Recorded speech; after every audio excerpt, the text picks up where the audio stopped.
En attendant ce vaccin, le dépistage s'améliore grâce notamment aux tests antigéniques dont les résultats sont connus en moins d'une demi-heure. Ils sont en train d'être généralisés dans les EHPAD.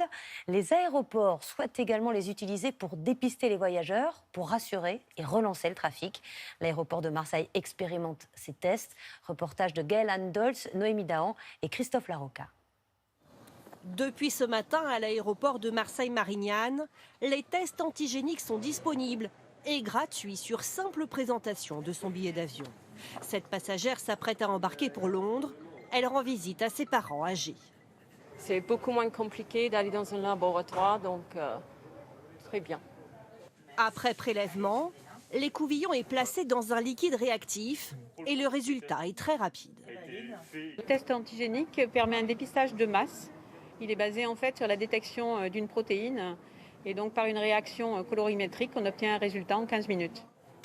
Verdict pour cette passagère. Négatif, je vais pouvoir prendre l'avion tranquillement maintenant.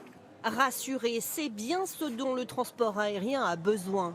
Ces 6 derniers mois, le nombre de vols au départ de la France a chuté de 66%.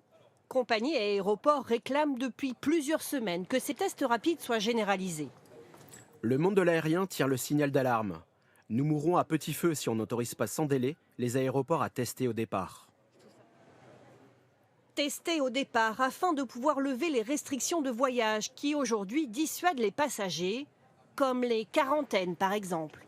Pour les pays de destination, ça permettrait de retirer toutes ces barrières avec ces incertitudes, avec la quarantaine à destination, et ça permettrait de redonner un petit peu d'air évidemment au trafic aérien, mais également à l'économie générale et au tourisme qui souffre beaucoup du coronavirus.